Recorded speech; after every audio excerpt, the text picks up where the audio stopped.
everything blows up. Like you get messages, you get WhatsApps, you get DMs, big deal. It's a big and deal. then it all goes quiet.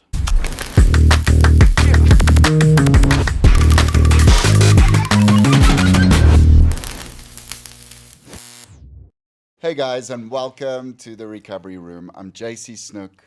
I'm Janice Williamson. Welcome. We have real conversations about success, failures, and everything in between. I love that we changed failures in our intro. It's actually fuck-ups.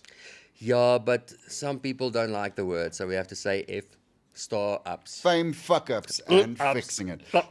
So I'm giving a bit away today with my shirt who our guest is. I'm quite excited, actually. I have some sort of a connection, but he doesn't even know. There's a connection. I will tell you about the connection later as well. Can't believe it. We obviously had a bit of a chat before we started the episode, and what a cool dude. Yeah. And I think it's someone that's going to break perception of what you think it's supposed to be and what it's not supposed to be. But let's get into it. This is the current Mr. South Africa, JP Geldenhuys. Welcome, dude. Thank you for having me. Lekker, yeah. And you're wearing your sash? Yeah, proudly. Always wear it So when do you not wear your sash? when I shower. Damn. I think that There would goes be. that fat. I think that would be something. I've had it on once. Oh, In the shower. Yeah. I love it. I think that's a cool photo for social media. Not like Yes. obviously cover, Well, but Are you allowed to? That's the question. in the build-up, Yeah. when I had the finalist sash, I I was like actively gymming, getting into shape, and there was a picture on my stories. Okay. With no shirt on, sash, and I'm like, is this how we're supposed to use the sash? Yes. I think that is such a cool way Well, to you promote the definitely have the brand. gay community backing you on that one. I think so. My first impression of you, JP, is that you are real. I think there's no bullshit. There's no going around the corner. This is just who you are. I love the fact that when we met you, you said as well, when you're nervous, you are nervous. When you're scared, you are scared. When you are there, you are there. Where does that come from? No, I think it's about being human. Yeah. I think when we look at pageants and we look at all these kind of stuff that we do, workplaces, all that, we always think, you have to be perfect. You always have to have your best foot forward. But your best foot is being yourself all the time. It is. It's being honest, saying what you think. Not everybody's going to always like it. No. But it has to be there. Mine is my nerves. Like, it plays a major factor in my life. Yeah. And the worse it gets, but I'm also very comfortable in what I do, and I embrace it. You own it. You have to.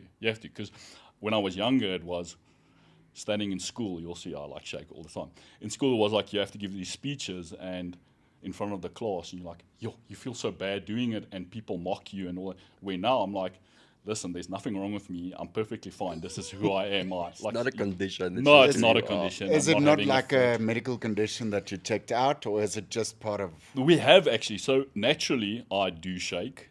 Yeah. We have checked it out medically. There's absolutely nothing. It's nerves. It's Wow. all it is. It's How crazy permanently is that? My nerves. first introduction to you was way before your crown, or sash, or what do you call it? Because crowning just sounds like birth.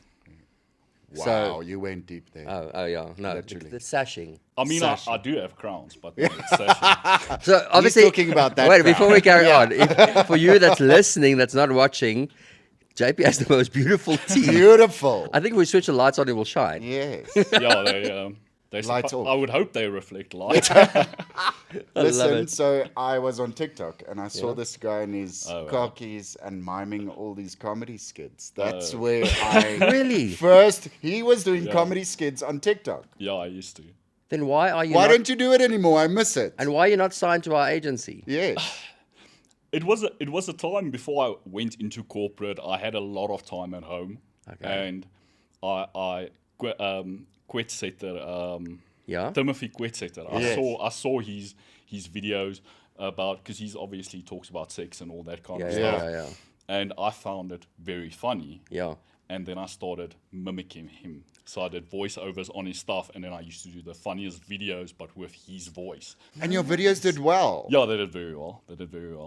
So yeah, it's definitely in the books to be Okay, opened so up we have again. to wait for you to desash.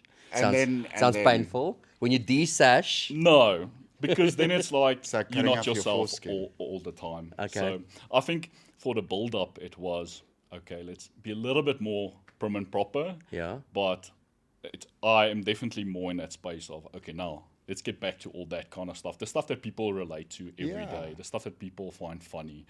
And I think the funny part about like those videos it's controversial. Yeah. It's not everybody wants to just, you can't say the word sex, you can't say this. Yeah, I'm like, no, let's say that. Let's, Because you can say and it.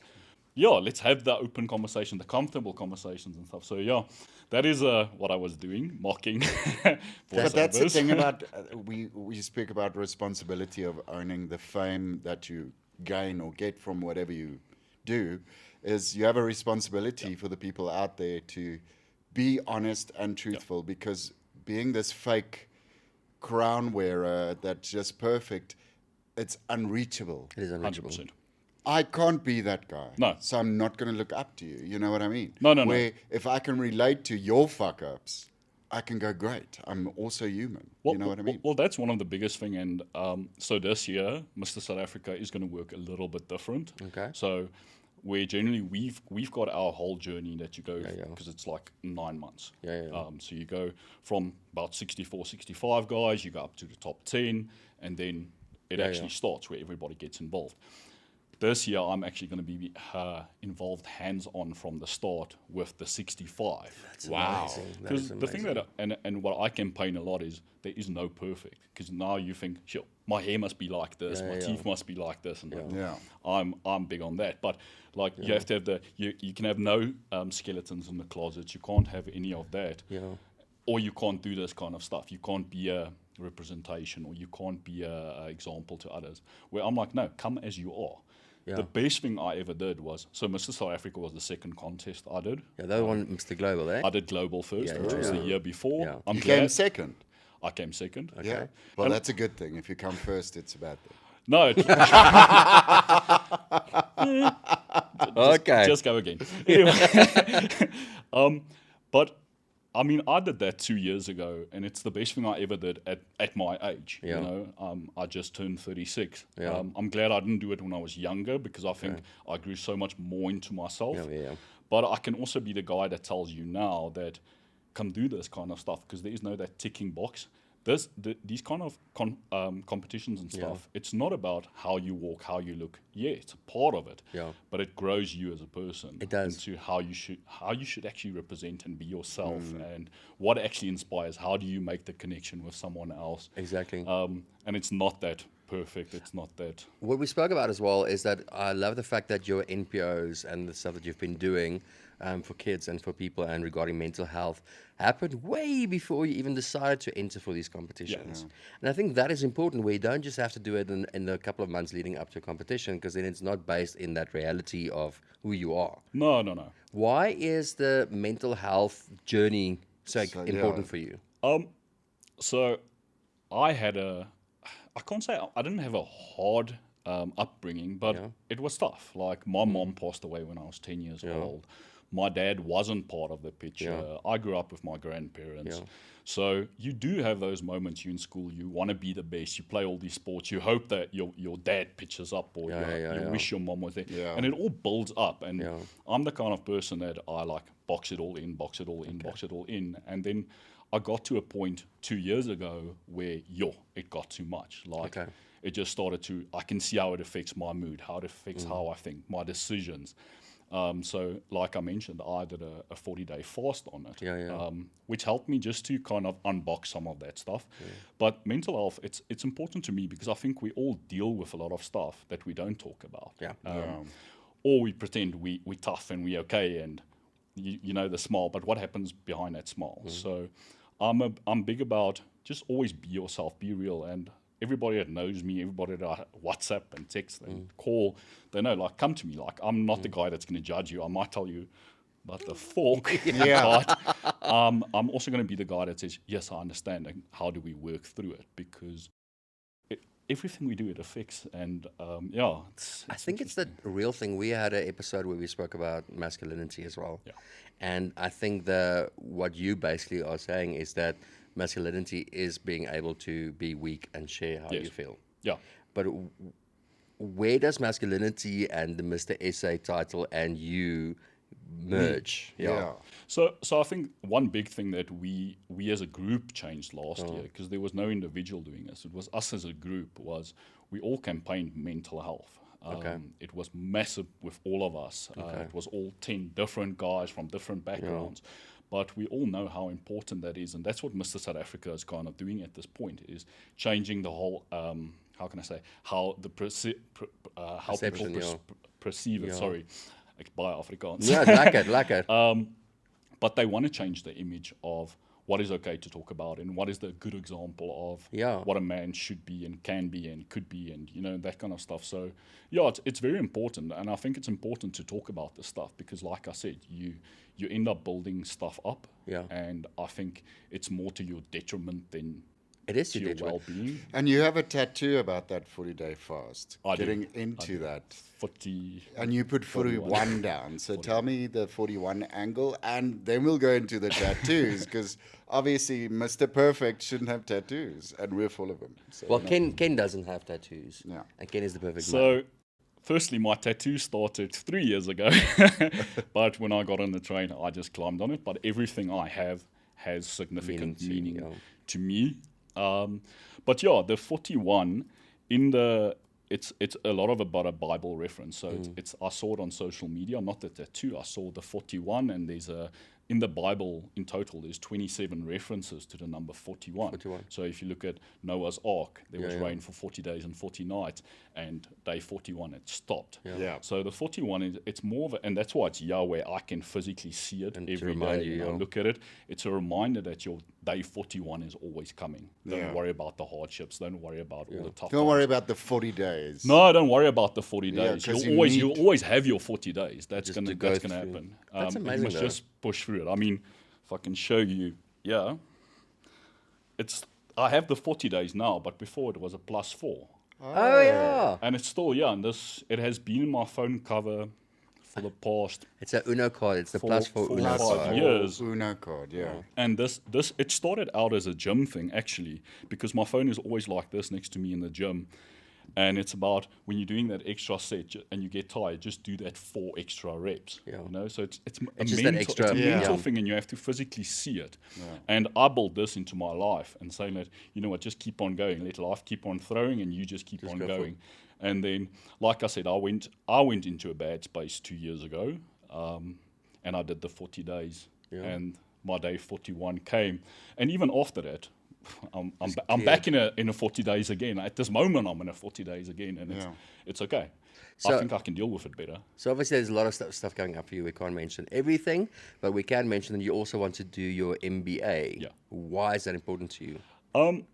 So a lot of, how can I say, I look at it because I've been in corporate now for 15 years and my growth does get capped. So because my mom did pass away when I was 10, I didn't have all the financial backing and everything that everybody else had, and it's fine. I had certain opportunities, but not all of them, where now I can see it from a business perspective. Again, like I've grown, I know what I want now. It's important to me to put that behind my name and just tick that box. Hold on. You said your growth gets capped. In corporate. Or in general, in life. Or in life. No, in corporate. No. So if you want to keep on growing, and So then, if you want to stick in this direction and follow, like they look for those degrees and all that stuff, and I don't have all of that. I've got a massive background, but I don't have that. Okay. And I can see it when I look at other opportunities. You can literally sit with that 15 years senior behind you. It means a lot of times means nothing. Then it's like if you don't specifically know someone that's going to move you over. What I can pick up from you as well is that even with the MBA and everything, is that knowledge is quite important to you. Like even with your tattoos, everything has meaning. So you work things out in your brain, you work things out in your mind. Who do you think you would have been if you entered Mr. SA in your mid-20s? Very confused. Okay. I think very confused. I think at that point it was a lot more about discovering who I am as a person. Where today I'm very comfortable in who I am. There's obviously there's stuff I worry about and think and wonder, and like even with the title, I still do the comparisons every day against someone else. But I feel I'm a lot better spoken. I know what I believe in. And I think that's I the also good think thing it about comes doing with it now. age, hey? Because my Sorry. tipping point in life was around about 30. Yeah. Where you started understanding Yeah. and being taken more serious. 100%. And in my 30s, I realized the shit I was worried about has nothing to do. No. It's definitely what definitely life like is. yes. I had that in my 20s. I still am I allowed to say moer? Yeah. Yeah. I still strip my moer and someone says, "Yeah, look at this young lady Yeah. in the Yeah. corporate space." And Yeah. so I was still in that mindset where now it doesn't bother me doesn't because bother I know you. the knowledge has caught up and Yeah. people are now respecting that a lot more. But it took time. See, but based on the previous episode that I had, like that we had, is that I think for you to be older and have this title puts you firmly in your shoes, whereby you're a good example to other people. Yeah. And I think that's what it's important. Good example there. Well, no, Hey, and honest, and You're But, yeah. human and honest. and I think Yeah. the cool thing is whether we're going to see you now on a big stage or whether we see you at the podcast or we see you at a restaurant, it's the same person. Yeah. And I think that's important. Difference is just sash or no sash or Yeah, more like, tattoos or less tattoos. I'm definitely not chasing that big friendship groups and the fancy car and No.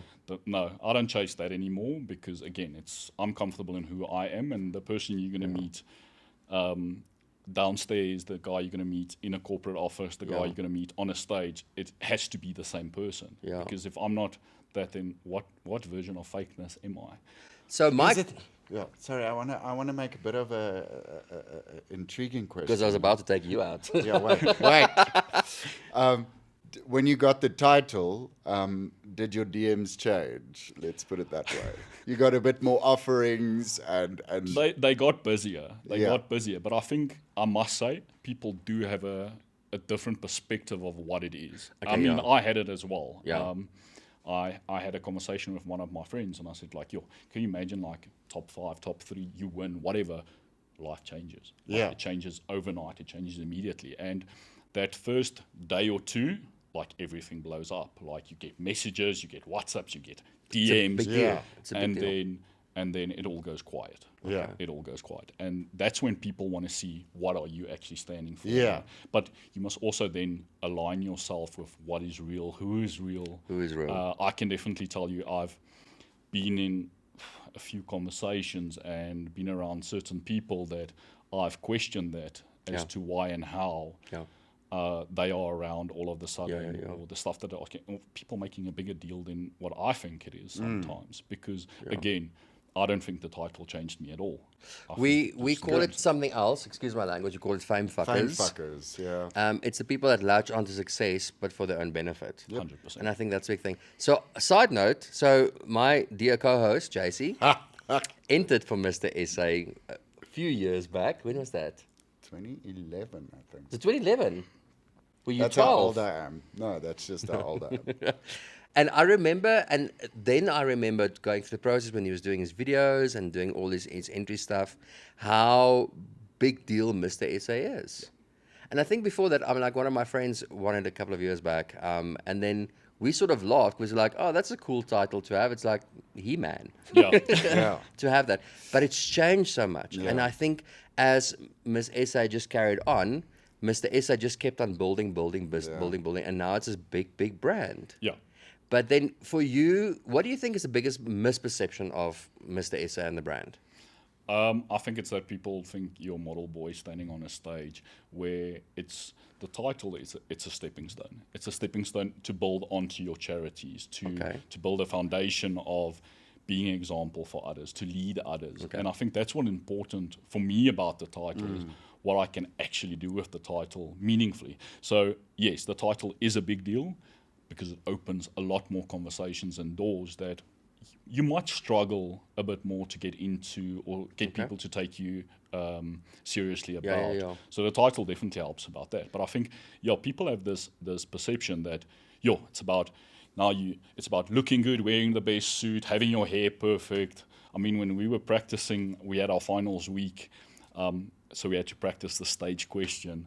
And one of the questions was, how long does it take you to do your hair and how many products do you have to use? Because like my hair was like perfectly like this and all of that, because yeah, we learn. You think you have to walk perfectly, stand not about perfectly, that. and then on the night, it's that 6 minutes of fame because you just be yourself, have fun. And I mean, I had so much fun on that Yeah. stage. So I think, yeah, that's the misconception I think people have is, again, you have to be perfect. You have to tick all the boxes. No, like, yes, I've got a lot of skeletons, trust me. And Yeah. but the best thing I ever did about the journey is embrace who I am as a person and who I can grow into being and continue being and be there for others. And that's why I asked specifically this year, I want to Be involved. be involved from the start because I believe everybody of us, and I saw it with our whole team as well, everybody wants to be involved. So yes, okay, you make the active decision, I want to do Mr. South Africa. Yeah. Cool. What does Mr. South Africa mean to you? Like, do you want to do it for the title, or do you actually understand the concept of the platform. and that's what I learned with Global Yeah. is, no, it's not about that. It's about the charity, your involvement with people, how you lead, how people actually look up to you. Are you being a And good human? 100%. And I see that in messages. Like, that's my DMs are like that. So it's that nice messages that you get, like, just thank you for just your gym picture, your whatever. So I've actually been doing not gym selfies. I literally do a gym check-in. I take a photo in the gym, not of myself, of the gym every day. And I like Monday, Tuesday, whatever. That's and then quite you get clever. that messages and people are like, yes, you're showing up every day. Thank you for inspiring me. And that's what it's about. So, yeah, what I'm going to be doing this year is because I believe we all have like this little spark. So how do we activate that spark? So Yeah. don't wait till the top 10 or whatever, where now you get on paper what you should be doing if you want to compete for this title. Yeah. It's actually from the start understanding what does it mean to do charity and what is your passion. So don't go follow a passion of someone else or what you think, okay, I'm going to look best if I do this or I'm involved with this. No, what do you care about? Because if you care about something, you'll do it properly and you can be the change. You said And obviously I think that's also why I didn't really push to go further in the competition, because I fell out at the semi-finals. Yeah. And I wasn't in the right headspace because it wasn't about that for me. It was about fame fucking, basically. I wanted to chase the fame around it. So there's reasons now that I'm older, I go, yeah, you did it that's for why. the 100%. wrong reasons. And that's why it's so great that he's a little bit older than in his 20s. Well- and he's pursuing it for a different reason. different approach. Yeah. Well, that's what happened to me last year. So my dad passed away literally on the 3rd of Jan last year. So it was 2 months before Mr. South Africa. I just got off Global. I just went through the 40-day Sure. fast, and then this happened, and I was not in a good space. And I was like, yeah, how am I going to cope with this now, you know? And the best thing I ever did is, and I always said I want to do Mr. South Africa, but then I was like, no, I'll wait another year or two or whatever. And the day the entries opened, like something in my head just do it. And the best thing I ever did, because it helped me cope, because now I took all my distractions into Focus and channeled it. Yeah. what is important to me, where do I make a difference, because it does help me cope with, you know, working with the kids, working with the animals, doing that. That's my coping mechanism. That is what works for me, to work through all my stuff and not just compile it here in my head, sit and look at a room full of furniture that's not mine. No, and you said something interesting as well. Before we started the episode, we said that if you want knowledge on something, you just learn how to do it, like with the personal training. Because you've got a diploma in personal training, eh? I've got a diploma in personal So training. how do you train yourself? I train myself. How do you keep motivated? Um, Do you have gym buddies? A spotter? I like likes on Instagram. I like to look good naked. I don't know. No, you know what the thing is I used to do warrior race Yeah, 10 years ago when I was 26. I we I did can't that as run well. now. Like, I will probably die. we used to do I'm, that. not, used I'm, to do I'm it as definitely not a runner. Are you into the high rocks now? No. Okay. No. Cardio. I'm a cardio person. Cardi no. But yeah, I used to do warrior race and I loved it. Yeah. I did the Commando, which is a 10K, Yeah, 21 yeah. obstacles, and I did 9 of them. Okay. And then all the photos that you see, like Probably would have everybody. seen him. We probably. We probably did one with No, you. they're all gone. I've deleted all of them. But I was this guy. I was literally this guy. I was thin like this. Really? Yep. I went back on his. I'm going to be honest. I went some doom scrolling on his accounts. and I saw the before and after, and there is quite a gap Yeah. where there's nothing, and then all of a sudden you're I still go. bulky, I still your go. teeth is I still fixed. go through that. Yeah, I still go through that where if I feel bad about myself, I'll like go quiet and I'll do what I'll have to do in the background. Next moment, Pop up the again. jockey, picture in Planet Fitness comes okay. up again, Yeah. and there we go. But yeah, I was the guy in the photos, and I used to always look back at it, and I had the ugly teeth, and I was this thin guy. I literally used to wear a small shirt. Wow. Hectic. I was like, petite, You like wouldn't petite say little that. man. small little boy. What? Yeah. So I've always been long, and I've always been tall. Yeah. But yeah, I used to be thin, and I just always used to be like that. Yeah. And then I said, okay, at 26, I'm going to take a year off. I'm going to focus on gymming, get bigger, get bulkier, and then I'll jump back into warrior race. So I got myself a personal trainer at that point, paid them a lot of money Still do. to, You still do pay a lot to for a teach me trainer. everything, because even before that, it was that, because obviously I felt very self-conscious about what I looked like. You're like, as we all do, you go 1st of Jan, start a gym contract, Yes. go once or twice, don't go again, and then you feel self-conscious about how everybody sees you in the gym.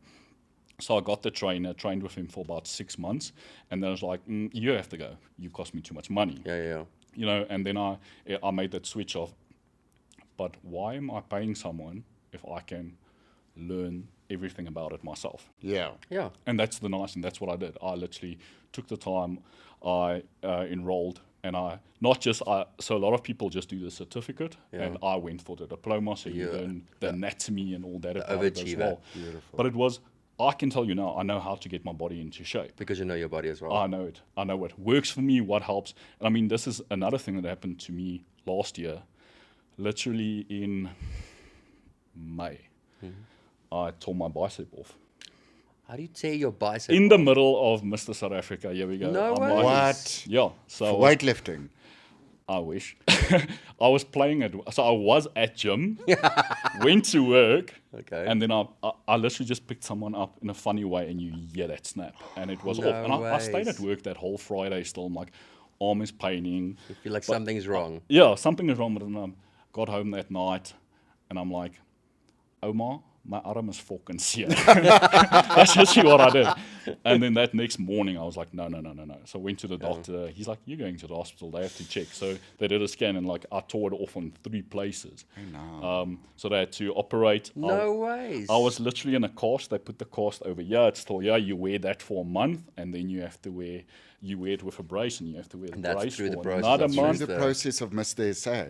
It's literally in the process. So it's just before the top 10, and I'm here in a sling and a brace, and doctor says, listen, 7 months you're not training. No way. Like, you're out the gym. I'm like, I have to be in a speedo, and I'm not quitting Mr. South Africa either. So literally, I do not recommend this to friends and family, but I was the guy that a week before the sling came off, I was already back in the gym, and I was the lightweight guy. I went back to the 2.5 kgs. And if I tell you, I couldn't even do this with a 2.5 kg, because you just can't do it. But it healed perfectly now, and everything you is can pick up your 600 kilograms. I can go heavy again, but again, I was in the position where I understand my body, number one, and I understand what happens behind the scenes of all of that as well, how to fix it. It's not something I would recommend, but you have knowledge of but that. I knew how to do it myself. So it helps. That for me, in essence, is just so powerful, because you're in this process, and I think the main instinct would be, if my bicep is starting, is to give up and move to the next year. It's not pushing through. I literally had that split second thought, and I was like, "There's no way." That is What incredible. keeps you What keeps you going? What motivates you? Is it your past? Is it your mental health? Is it the gym? What keeps you going? Because just through this light conversation, not light, but there was a lot that happened in your life in a very short time. I think I failed a lot, and I'm scared of more failure. So I've done a lot of bad stuff in the past, and I've done a lot of good in the past. And I think it's always about, I want to be better and drive to be better. And I think, you know what?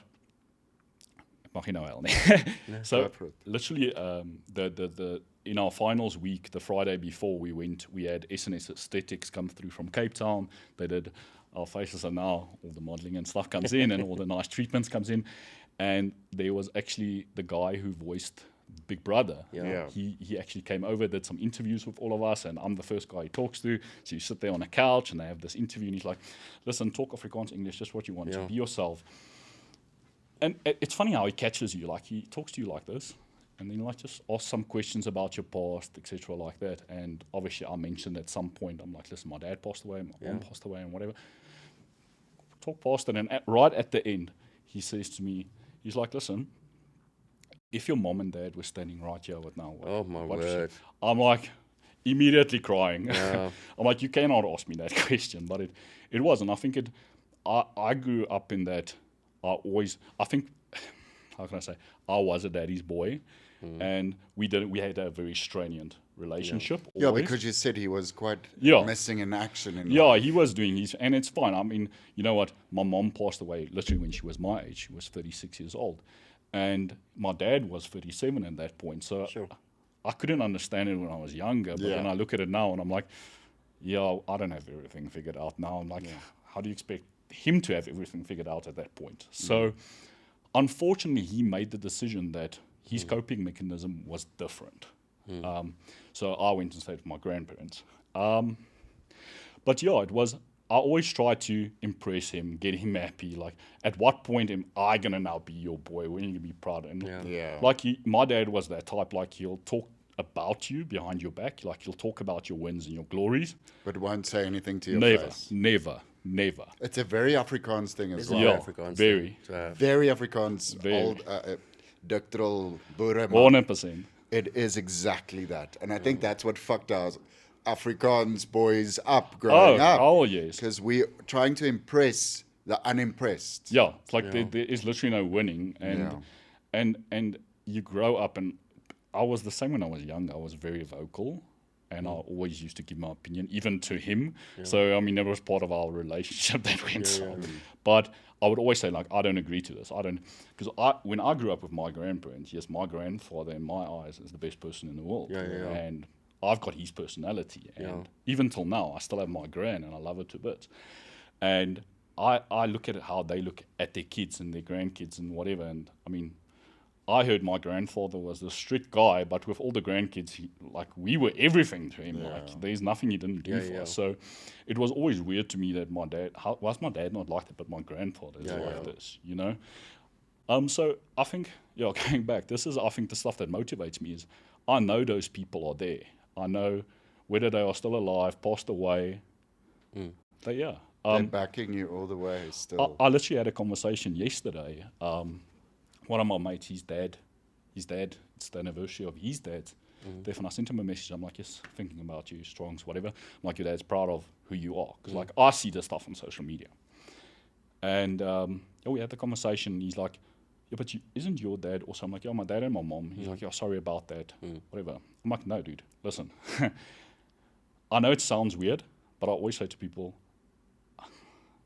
I'm glad everything happened the way it did. Yeah. I wish they were here, But yeah. but who would I have been today? Because I know for a fact everything up until now, how I think, how I operate, is of who I grew up, where I grew up, Yes. circumstances. So I literally said to him yesterday, I'm like, listen, I permanently have guardian angels, like permanently. I mean, that's one of my tattoos is my angel wing here, and my keys and my shield, because I know I'm always shielded. Yeah. I really believe I'm always protected of stuff and from stuff, but it's because I know people are there. I think the one thing, JB, is that the fact that our dads were in a certain way, your dad, everything made us who we are today. Absolutely. And we are both parents, and it makes us exceptional dads. Yeah. Because that's how the cycle is broken, how it moves forward. And I think same with you when you have children one day, or the kids that you just work with your NPO as well. You are becoming that dad that you didn't have. Yeah. And if I'm not saying anything about your dad, but if your dad was the stand-up perfect guy, you would have been different to those Different kids Oh, in the 100%. NPO. No, 100%. There's nothing like a good trauma for a good adulthood, know. right? Because that makes us grow and commit. And it's not like we're going, I don't want to be like you. It's just like, I'm going to do it better. I'm going to learn from you. I'm going to learn from you and Yeah. do it better. Well, that is exactly it. And I mean, even with going back to what keeps me motivated, even the day before the finals, you know, I was still like, yes, I was in a bad space again. I went into it again, like it happens because you're human. And unfortunately, I do take stuff personally and I take it to head. And then my emotions do get the better of me sometimes, even though I just keep it to myself. I'll go into this bad headspace and I'll be pissed off for an hour, 2 hours, 3 hours, and I'm like, leave me alone, go away from me. You know, I box myself out. Yeah. And that morning, so the night before the finals, I slept on the floor because I was sharing a room with one of the guys. It's one of my mates, and I was like pissed off, and I was like, nope, I'm not sleeping in that room. Went and slept in the living room, and then I was and the couch was too small because I'm not like I'm the shortest guy. And then these pillows kept moving away, and I'm like, just move them, take the pillow, and sleep on the ground. And that next morning, I literally woke up, and a lot of the guys, they were in shorts, blockies, t-shirt, because we had rehearsals for the day still. And I dressed up. I literally dressed up, and the reason behind it is like, get dressed with purpose. Yeah. Because I have to go out today with the mindset of, I've got one chance, you know. Yeah. I can go mess up, I can take this whole bad karma or energy or whatever that it is, I can take it into the day and people will immediately see it. Or you can change it. I can literally use that, the whole year that I've built up, everything that I've did up until now, and use it to my advantage and really just be myself on stage. And I think that's where the walking perfect, standing perfect, everything went out the door. And then to know everybody is there supporting you, shouting your name. I mean, the best feeling for me was the next day. So I got like this crystal thing that says Mr. South Africa, and I had my jacket. So my jacket wasn't sponsored. It's actually one that I bought for the finals because I just liked the jacket. And then I literally went the next day and I went home because I was like away from home for the whole week. And I'm like, Omar, you saw us Yona and Yona. You know, this is yours now. You know, it's like, so special. And that's the kind of important stuff. And when people come in there, it's like, jou klein seun dit. And I like to go on her phone because I monitor sometimes just what she does, and she knows I do it. But then you see all these messages, like everybody congratulates me, and she's like, "Ja, my klein seun het gewen, en hy het dit gedoen, en hy het." So I'm glad I can give that to her while she is still with us. Just for the stuff that she's giving me, her time, her home, her whatever. I wanna close this off by saying thank you. I think you make men in South Africa feel like human because it's not unreachable and you own the fuck ups. Yeah, you have to. You learn from the phone because I'm swapping those two around here. On purpose, And there's actually no fix. The fix is just be you. Be you. Yeah. And I want to thank you for that. Thank you for representing South Africa as that. No, thank you for you guys. And we wish you well with everything that's coming up that we can't share. We are going to have a braai. And yes, we hang need out. to. Look, how cool is this that grown men can sit here, talk about mental health, and how it makes us better? Because this didn't happen with our parents. No. We are the generation that's changing. Well, we are the change that we want to see. We are busy doing that. We are going to follow you. We are going to support you. Where can people get a hold of you? Is it just easy? JP Geldenhuys, easy to find? Yeah, it's his TikTok is like JP6203. 1603 JPG. My Instagram is it's underscore. Yeah, it's JP_G. So it's the word it's. It's ITS JP and then underscore and then G. It's GEE. You just wanted to make your life difficult, or was that the only option? No, it was always also 1603, and I was like, no, I need something. We will just tag you and everything. We'll tag you so people can find you. And I think for everyone listening and for watching as well, is please go follow his journey. Yeah, he's amazing, it is guys. Such an encouraging dude and just so freaking real. And I think that's what it's about. And I yeah, man, you're going to do well. You're going to do well. Regardless of your sash, regardless of anything, you are going to do fucking well in this life. Yeah, you will. Because your heart's in the right place. Yeah. Thank you. And that is so cool to see. Next time when you come, you need to come in your Speedo, though. We're very disappointed you come here for your clothes. Yeah, in your Speedo. For the people who are listening, we'll explain we'll describe in it in detail. Yes. Yes. But thank you so much, JP. We Thank really you. appreciate Thank it. you, guys. And Jay, what an What an episode. episode. We were just speaking about masculinity in a previous Yes, this episode, is and then great. it's like just so incredible. Thank you But- guys for listening, for tuning in, and for following us. And keep following us because we're here to make a change, not just make you laugh, but And talk sometimes sometimes talk cuck. But the cuck also becomes the serious cuck, you know. And I think that's the nice thing about this show. So in closing, we know how it goes now. You have remember to own the fame, to learn from the fuck ups, and to keep on fixing it. Cheers, Cheers, guys.